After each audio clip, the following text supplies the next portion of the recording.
महाकुंभ में हुई भगदड़ को लेकर हर रोज नए नए खुलासे हो रहे हैं, लेकिन ये खुलासे सरकार, ये प्रशासन नहीं बल्कि मीडिया रिपोर्ट्स कर रही हैं। वो पत्रकार कर रहे हैं जो महाकुंभ में सच्चाई को सामने लाना चाहते हैं। कुंभ में हुई भगदड़ को हफ्ता भर हो गया है, लेकिन 17 घंटे बाद मौतों का आंकड़ा बताने वाला प्रशासन, सरकार कहीं सो गए हैं, जो जागने का नाम ही नहीं ले रहे हैं। क्योंकि अगर जागे होते तो अपनी नाकामी को कबूल करके लोगों के सामने अभी तक सच्चाई को लाया जाता। पहले बीबीसी की एक रिपोर्ट सामने आई थी जिसमें चौंकाने वाले दावे किए गए थे कि लोगों की लाशों को गंगा में बहाया जा रहा था। इतने बड़े और हैरान करने वाले दावों के साथ अब मीडिया संस्थान न्यूज लॉन्ड्री ने महाकुंभ में मरने वाले लोगों की संख्या को लेकर एक रिपोर्ट की है जो चौंकाने वाली है, परेशान करने वाली है कि आखिर इतनी बड़ी संख्या में लोगों की मौत हो गई, लेकिन फिर भी क्यों सिर्फ 30 लोगों के मौत के आंकड़े को बताकर पल्ला झाड़ दिया गया है, जबकि सच्चाई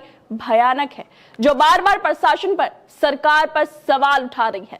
दरअसल 28 और 29 जनवरी की दरमियानी रात प्रयागराज के महाकुंभ में एक हादसा हुआ। मौनी अमावस्या के मौके पर श्रद्धालु गंगा में स्नान के लिए आए थे।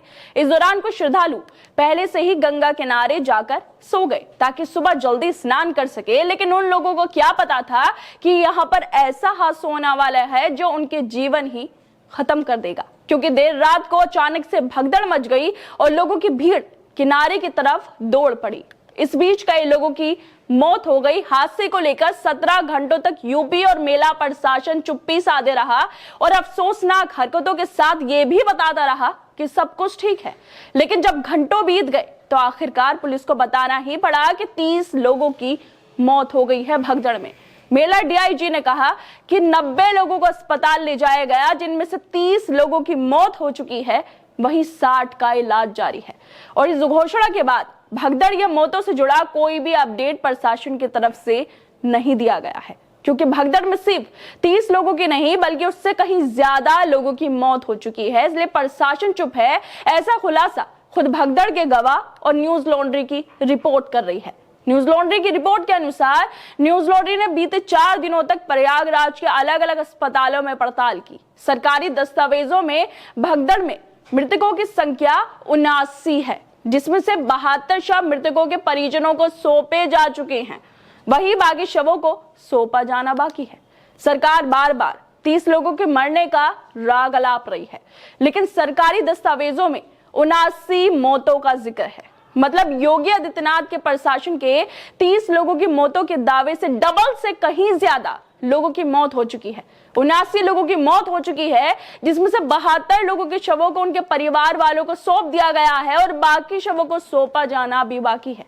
ये है हकीकत जो लोग बता रहे हैं, जो सरकारी दस्तावेजों में दर्ज है। लेकिन ये मौत के आंकड़े उत्तर प्रदेश के प्रशासन, सरकार के पास जाते जाते कम हो जाते हैं, घट जाते हैं।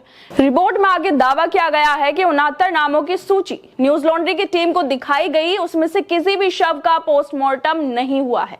बिना पोस्टमार्टम के ही परिजनों को शव दिए जा रहे हैं, उन्हें सिर्फ सुपुर्दनामा दिया जा रहा है। जबकि संदिग्ध या अप्राकृतिक तरीके से हुई मौतों के मामले में पोस्टमार्टम जरूरी होता है। पोस्टमार्टम कराने की जिम्मेदारी पुलिस की होती है, उनके कहने पर ही अस्पताल पोस्टमार्टम करते हैं। लेकिन यहाँ का प्रशासन जल्द से जल्द शवों को घर भिजवाना चाहता है।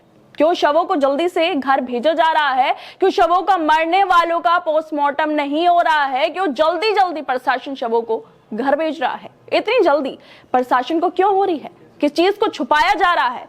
क्या ये संख्या लोगों को पता न चल जाए, इसलिए लाशों को बिना पोस्टमार्टम कराए सिर्फ सुपुर्दनामा के साथ घर भेजा जा रहा है? ये बेहद चौंकाने वाले दावे हैं जो न्यूज लॉन्ड्री की रिपोर्ट में किए जा रहे हैं। और इससे चौंकाने वाले दावा रिपोर्ट में ये किया गया है कि सुपुर्दनामे में कहीं भी इस बात का जिक्र नहीं है कि लोग भगदड़ में गिर गए थे और उसके बाद उनकी मौत हुई थी। इन रिपोर्टों के सामने आने के बाद और क्या ही बचा है सरकार प्रशासन को कहने के लिए? ये रिपोर्ट खुद ही जाहिर कर रही है कि उत्तर प्रदेश में कैसा प्रशासन है। न्यूज लॉन्ड्री की रिपोर्ट में और भी कई बड़े दावे किए गए हैं जो सच्चाई को जाहिर कर रहे हैं, जो खौफनाक है, भयावह है। न्यूज लॉन्ड्री की तरह बीबीसी की एक रिपोर्ट में जब कुंभ भगदड़ में जिंदा बची महिलाओं से उस खौफनाक मंजर के बारे में पूछा गया तो वो सच्चाई सामने आई जिसको छुपाया जा रहा था। रिपोर्ट में महिला कहती है कि जब उसे थोड़ा होश आया तो सिपाही को बोलते सुना कि वो मर गई है, उसको गंगा में बहा दो। ये थे महाकुंभ के हाल। और अब न्यूज लॉन्ड्री की हैरान करने वाली रिपोर्ट सामने आई है, जिसको लेकर सोशल मीडिया पर ट्विटर यूजर लिख रहे हैं कि सरकारी दस्तावेज में ही 79 मृतक दर्ज हैं, जिसमें से 72 शव उनके परिवार को दिए जा चुके हैं। लगता नहीं है कि सरकार की तरफ से कभी इसका सच सामने आएगा। इन रिपोर्टों को देखने के बाद सिर्फ अफसोस हो रहा है, हैरानी हो रही है, पीड़ा हो रही है, दुख हो रही है। लेकिन ये दुख ना तो प्रशासन को महसूस हो रहा है और ना ही सरकार को। खैर दोस्तों, आप लोगों को क्या लगता है, जिस तरह से अब लगातार रिपोर्ट सामने आ रही हैं, बयान सामने आ रहे हैं, लोगों के गवाह बोल रहे हैं कि मौतें कहीं ज्यादा हैं जो सरकारी आंकड़ों में बताई गई हैं, और अब खुद न्यूज लॉन्ड्री की रिपोर्ट में ये सच भी साबित हो गया है। लोग बोल रहे हैं कि लाशों को गंगा में बहाने का कहा जा रहा था, सिपाही कह रहे थे कि मर गए हैं तो गंगा में बहा दो। क्या लगता है आप इन सब रिपोर्टों को लेकर आप लोगों को कि प्रशासन और सरकार बिल्कुल फेल हो गई है महाकुंभ करवाने में? आप लोगों को क्या लगता है इस वीडियो को लेकर? हमें अपनी राय जरूर दें और बाकी तमाम खबरों को देखने के लिए जुड़े रहिए हमारे साथ।